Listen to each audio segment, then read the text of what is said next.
شمر کے پیچھے جب فوجیں لگی نا مختار کی، تو امام زین العابدین مدینے کے مضافات میں رہتے تھے، خیمہ لگا لیا تھا، اللہ اللہ کرتے تھے۔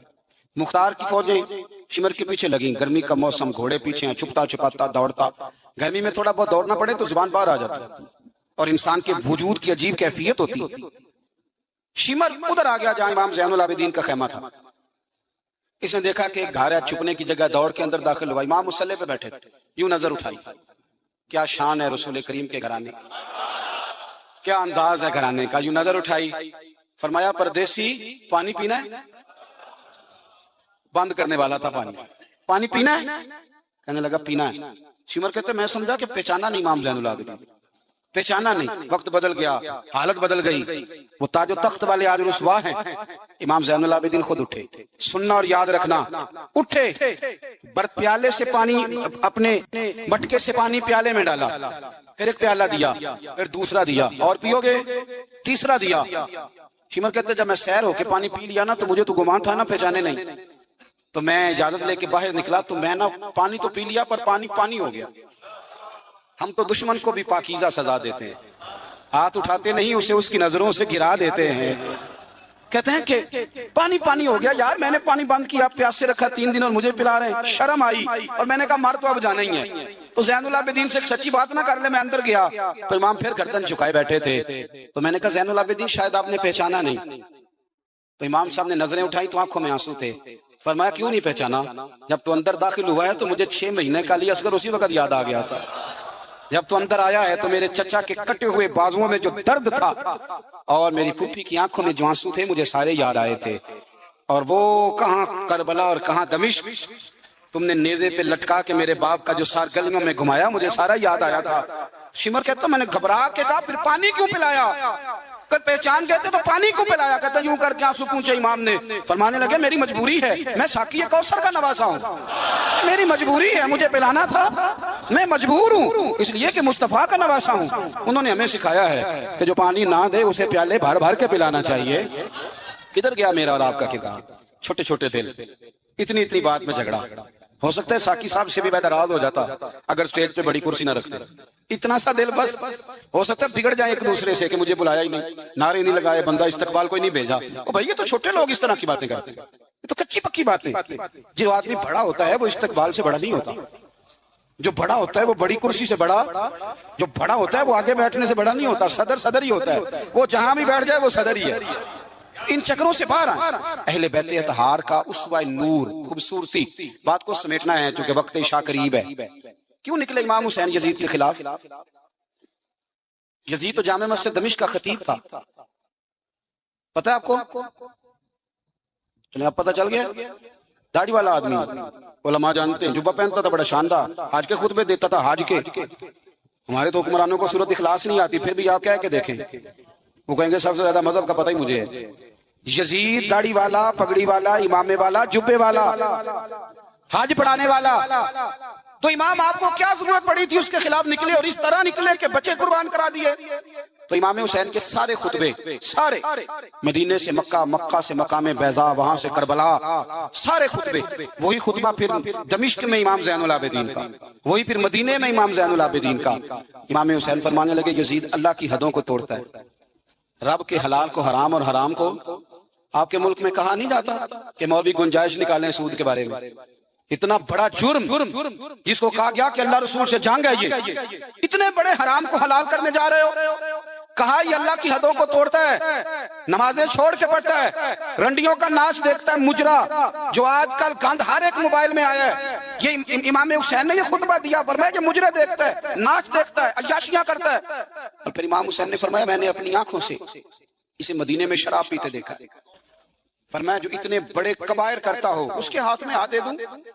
یار سمجھو تو صحیح، امام حسین کا جہاد تو بے حیائی کے خلاف، شراب کے خلاف، امام حسین کا جہاد تو دین کو نافذ کرنے کا، نافذ کرنے، نماز پڑھنے سے یزید منع نہیں کرتا، نافذ کرنے کا جہاد۔ امام نے بچے کٹوا دیے، لیکن الیکشن میں بڑے شرابی کی بڑی فوٹو کے نیچے چھوٹی میری بھی لگی ہو، اور میں سب سے بڑا حسینی، سب سے بڑا یرانے سارے شرابیوں سے، یزیدیوں سے، اور سب سے بڑا حسینی میں، سارا گند ملت کے جوانوں کے موبائلوں میں، لڑکیوں کے کالج کے آگے لڑکوں کا رش، اور بہت ساری بچیاں بیچاری پڑھنا چھوڑ گئیں، کالج چھوڑ گئیں، اس لیے کہ باپ نگرانی نہیں کر سکتا، ڈیوٹی نہیں دے سکتا۔ اور بھائی یہ سارے حسین کے ماننے والے ہیں، یہ امام علی مقام کے ماننے والے ہیں۔ یہاں اپنے ملک میں اپنی بیٹیاں محفوظ نہیں، ہندوؤں سے خطرہ ہے، یہاں سکھوں سے خطرہ ہے۔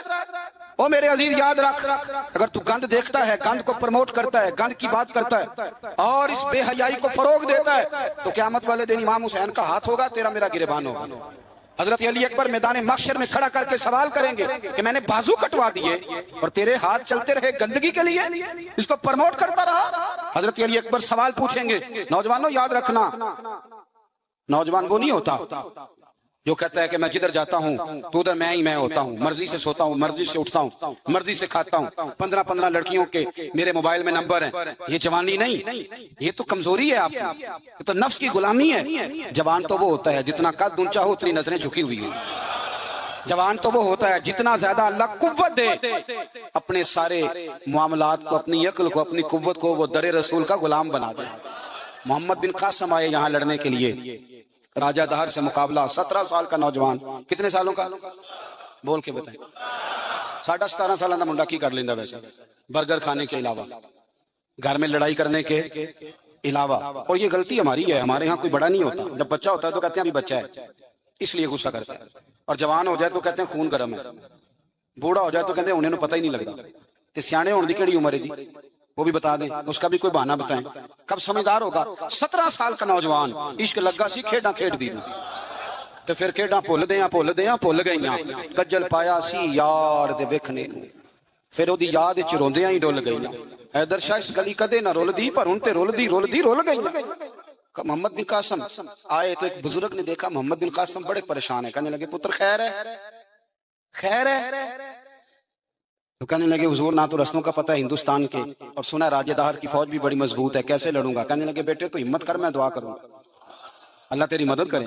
چند دنوں کے بعد وہ بزرگ پھر ملے تو محمد بن قاسم بڑے حشاش بشاش، تو بزرگ کہنے لگے آج بڑے حشاش بشاش ہو، خیریت ہے؟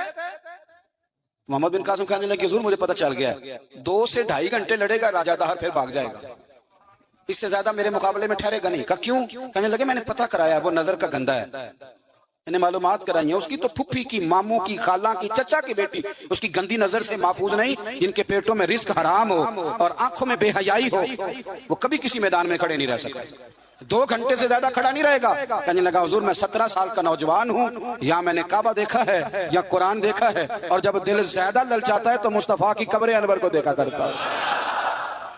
ہم نے باحیا زندگی رکھی ہوئی ہے اپنے مزاجوں میں۔ سنیں جی، اللہ جزائے خیر، سنیں، امام حسین نے نا سر سجدے میں کٹایا اور تلاوت نیزے کی نوک پہ بھی جاری رہی۔ آج محفل سے جانے کے بعد جس نے 2 نفل نہیں پڑھنے اور سپارہ قرآن پاک کا نہیں پڑھنا، مجھے یہ لگتا ہے کہ اس نے بھی محفل کا مزہ نہیں چکھنا۔ کم از کم اتنا تو کرو یار کہ کسی پارہ روز کا۔ حضرت عبداللہ ابن زبیر امام حسین کی شہادت پر تقریر کر رہے تھے اور فرما رہے تھے تم نے کوفیوں ظالموں اس کو شہید کر دیا جو 3 دن سے پہلے قرآن پاک ختم کیا کرتے تھے، اور میں جب بھی دن میں انہیں ملتا تھا انہوں نے روزہ رکھا ہوا ہوتا۔ 3 دن میں قرآن ختم کریں تو روز کے کتنے سپارے بنے؟ تو میں اور آپ کتنے پڑھتے ہیں؟ میں گزارش کرتا ہوں، میں منت کرتا ہوں، کچھ نہ ہو سکے نا، میرے اسلاف فرمایا کرتے تھے کچھ نہ ہو سکے تو قرآن مجید ایک دفعہ گھر میں کھول ہی لیا کرو۔ فرماتے تھے اس کے صفوں سے ایسا نور نکلے گا کہ تمہارا گھر روشن ہو جائے گا، اسے کھول ہی لو۔ قرآن سے پیار کرو، اسلام سے پیار کرو، دین کو اپناؤ۔ بچے اس وقت نہیں نماز پڑھیں گے جب آپ گھر میں لیکچر دیں گے کہ نماز پڑھنا چاہیے۔ آپ مصلی بچھا لیں، 1.5 سال کا بچہ بھی آپ کے ساتھ کھڑا ہو جائے، اس کو پتہ کوئی نہیں نماز کیا ہے، پر ابا پڑھ رہا ہے تو وہ انشاءاللہ پڑھے گا۔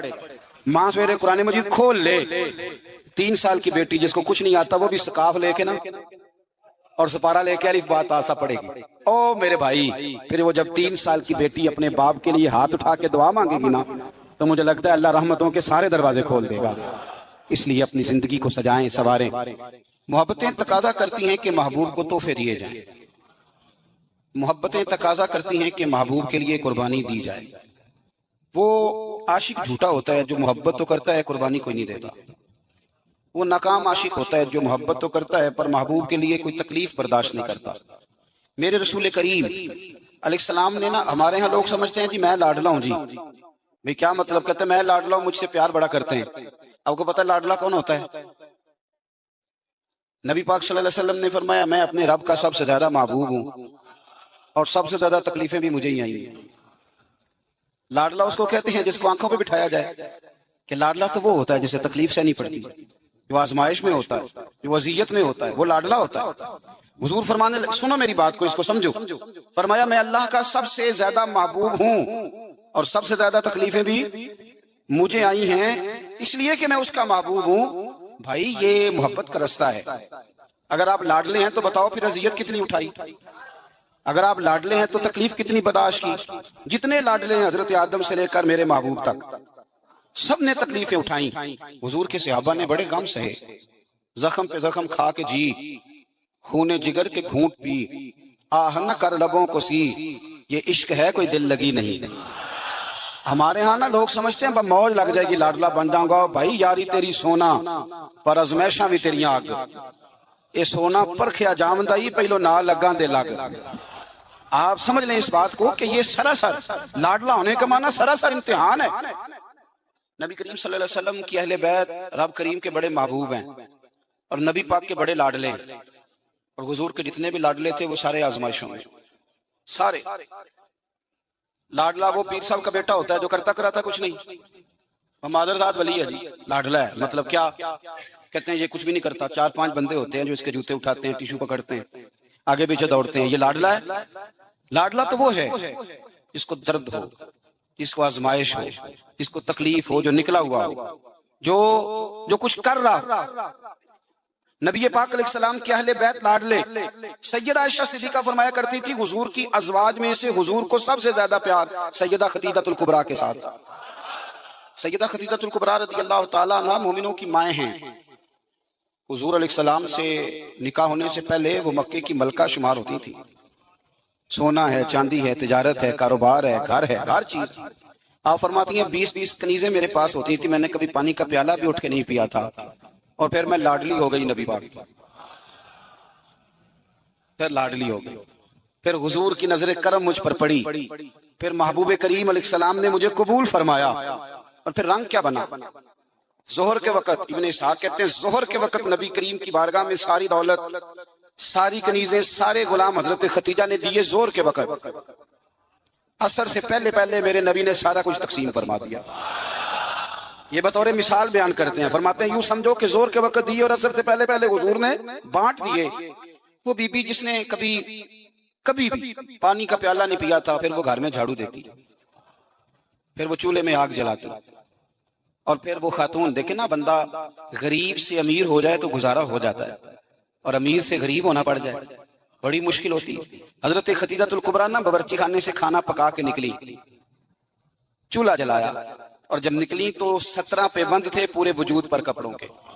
تینوں لب دیاں آپ گواچے، سانو اپنی خبر نہ کوئی، ساتھوں پہاڑے نہیں ککھ گلیاں دے، ہن تے سانو آکھ دے لوگ شدائی، ننگ نموس دا ساڑ کے چولا، گل پہنے تاج گدائی، او سجنا اپنا آپ گوایا ہے تاں یار نے چاہتی پائی۔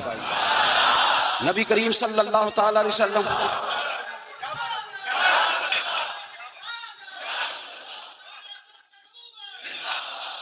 سنیں، حضرت خدیجہ نا کھانا پکا کے نکلی نبی پاک کے لیے، پرانا دوپٹہ، پیبند لگے کپڑے، ہاتھ کام کیا ہے تو ان پہ تھوڑی سی مٹی بھی لگ گئی۔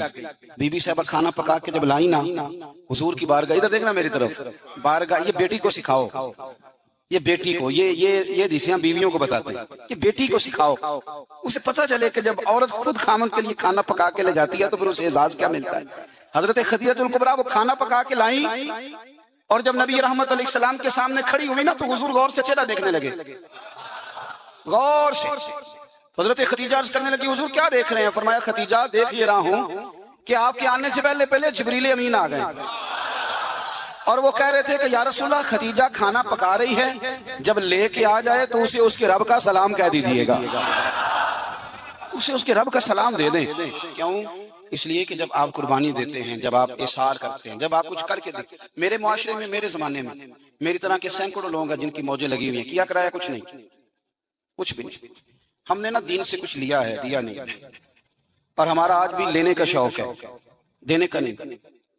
میں اگر روز میں کہتا ہوں روز کہ اسلام اور وہ لوگ فلانا بندہ خدمت نہیں کرتا، فلانا عزت نہیں کرتا، فلانا قدر نہیں کرتا، کوئی اگر مجھ سے پوچھ لے کہ صاحب آپ نے کیا دیا، ہم روز دعائیں مانگ رہے ہیں، التجائے کر رہے ہیں، تعویذ لے رہے ہیں، مانگ رہے ہیں، اگر کبھی ہم اپنے دل کی عدالت لگائیں اور پوچھیں ہم نے مذہب کو کیا دیا، وہ 5,000 روپیہ جو ہم مسجد میں دیتے ہیں نا، وہ بھی 25 جگہ پہ لوگوں کو خبر ہوتی ہے کہ دے دیا ہے۔ تو نے کوئی دکھ سہا مذہب کے لیے؟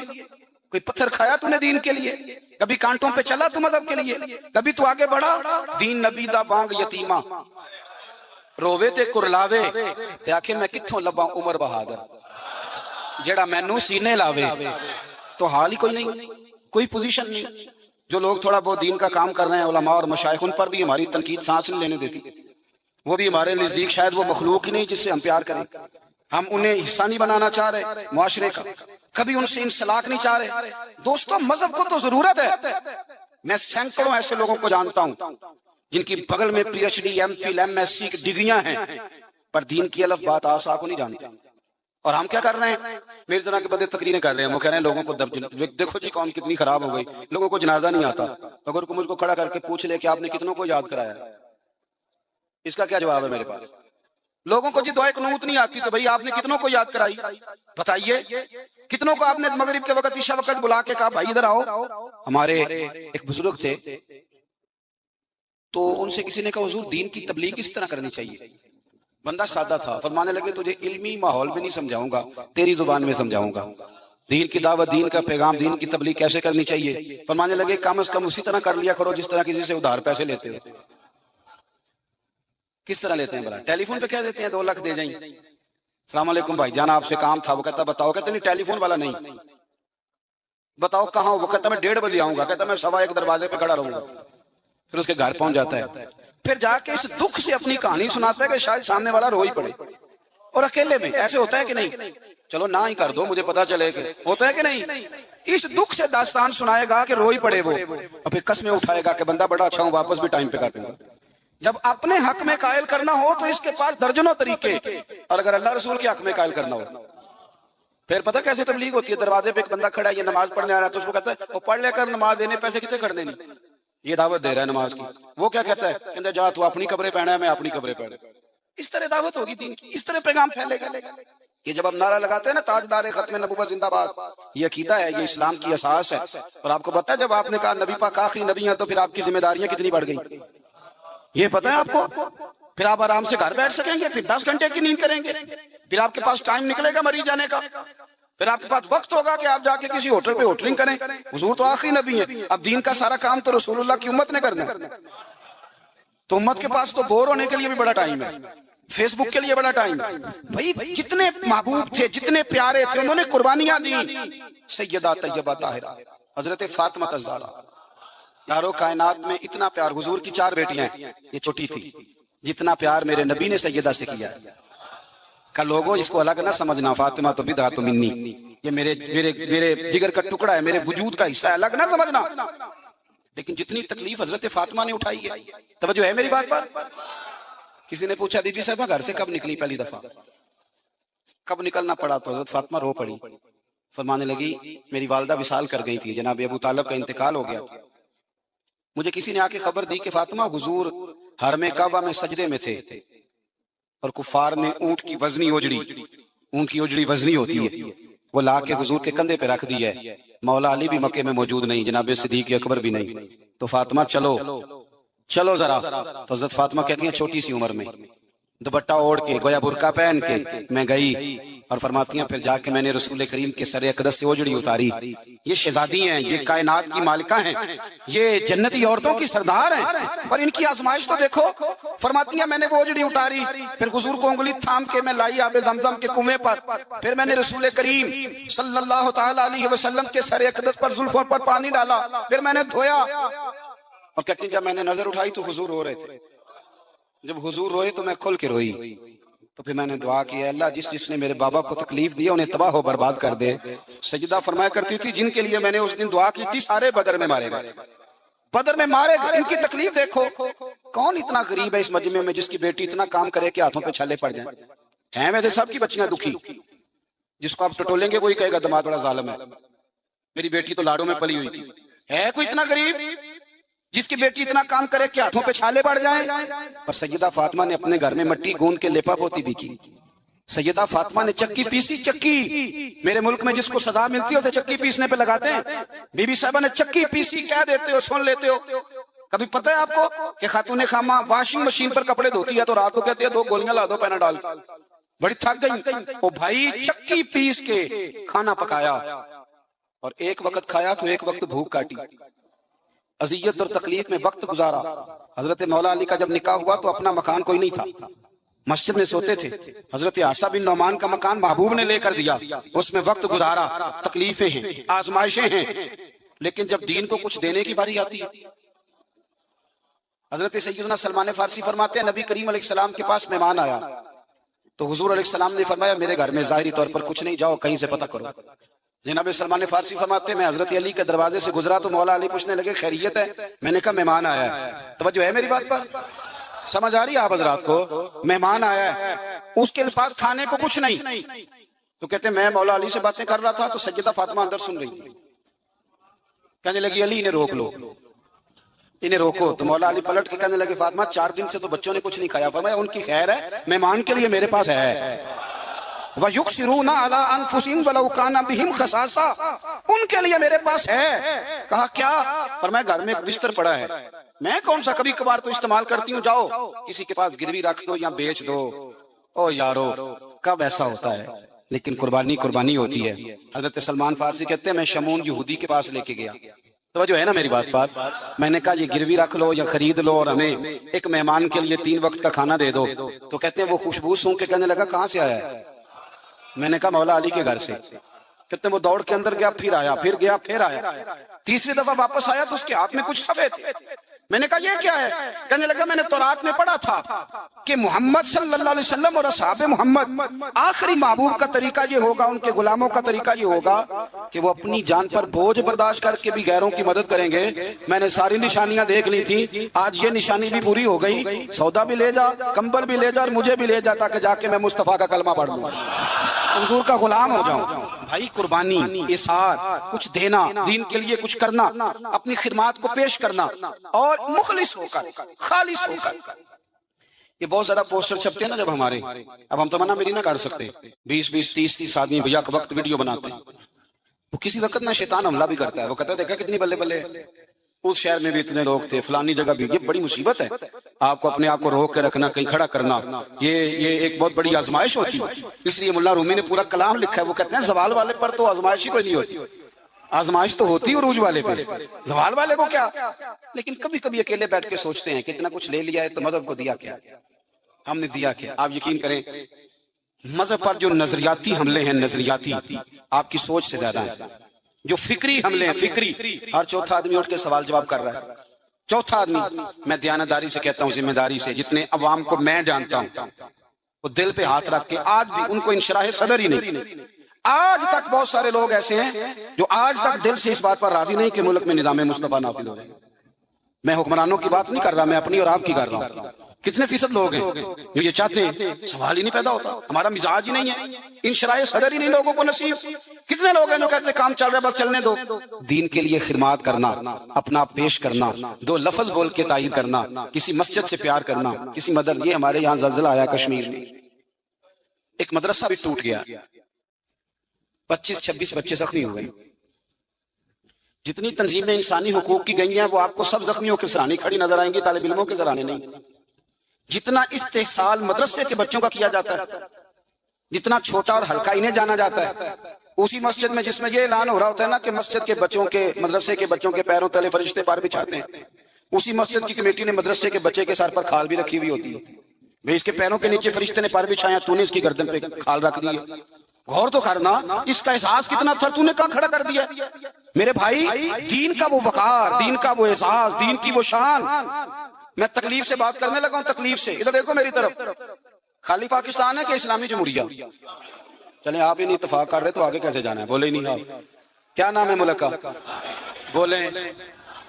جب آپ کی وفاقی کابینہ کی میٹنگ ہو رہی ہوتی ہے تو کتنے علماء بطور مشیر بیٹھے ہوتے ہیں؟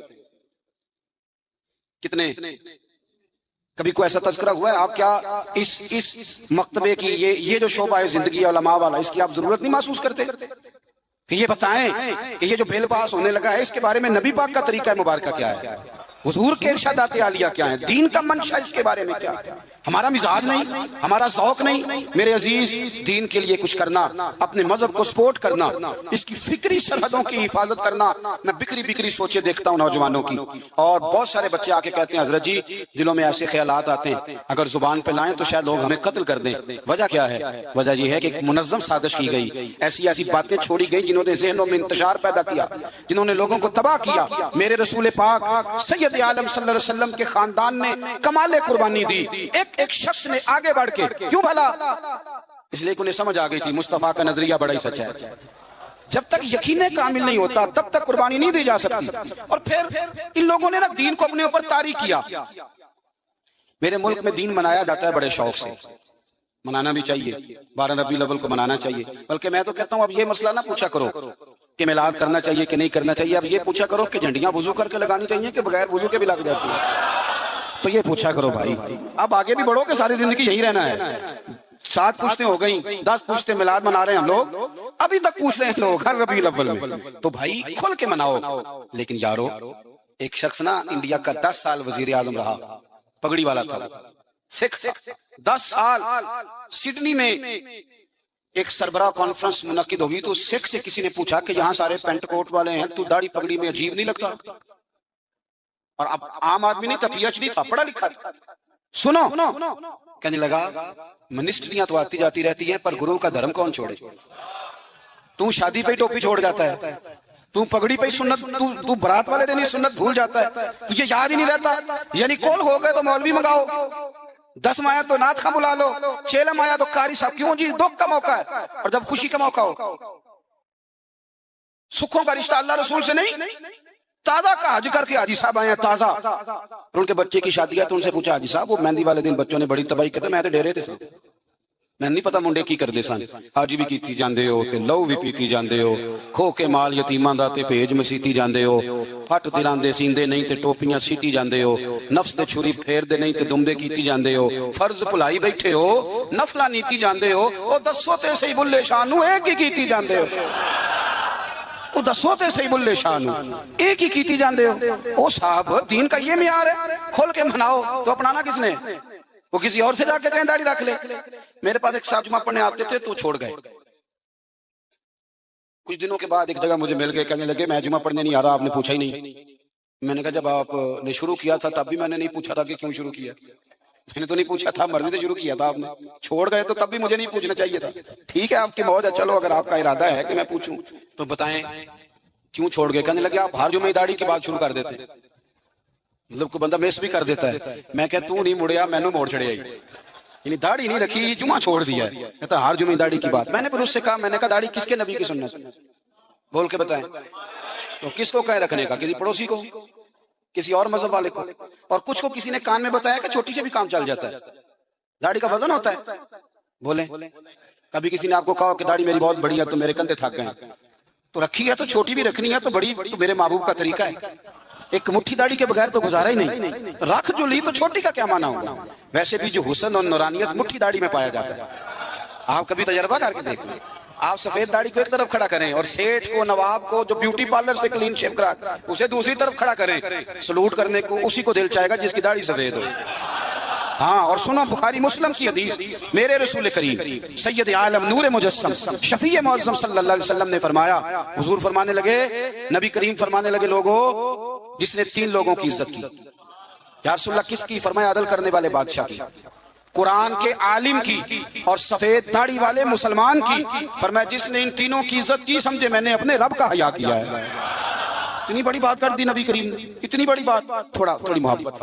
اہل بیت نے نا دین کے لیے قربانیاں دی اور پھر دین کو اپنایا، بڑے میٹھے اخلاق تھے اہل بیت کے، دل میں بڑی صفائی، طبیعتوں میں بڑی مٹھاس، معاف کرنے کا بڑا ہی جذبہ، معاف کرنے کا بڑا، ہم تو بدلہ لے رہے ہیں، اوہو پنچایت میں کبھی صلح کر بھی لیں تو معافی نہیں دیتے، کہتے ہیں اب تو چودھری صاحب کہہ رہے ہیں مان جاتا ہوں، پھر جب میرے قابو آئے گا تو معافی نہیں دیتے، صلح کر لیتے ہیں کسی کے کہنے پر۔ نفسیاتی طور پر ہم بڑے ڈسٹرب اس لیے ہیں کہ ہم بے سکون رہتے ہیں جان بوجھ کے، وجہ ہی کوئی نہیں، لیکن جب تک زندگی ہے اللہ نے زندہ رکھنا ہے، اور جب وقت آ جانا ہے تو پھر کوئی ہمیں بچا سکتا، تو ٹینشن کس بات کی ہے، ڈپریشن کس بات کا ہے؟ ایک بات. دوسری بات یہ کہ دوسروں کی نفسیات کا بھی تھوڑا تھوڑا خیال کریں. ہم پتہ کیا چاہتے ہیں، سارے میرے مطابق چلیں، پھر نفسیاتی مسائل پیدا ہوتے ہیں. میرے ساتھ اگر 100 بندہ پیار کرتا ہے تو ان کے مطالبے الگ الگ ہیں.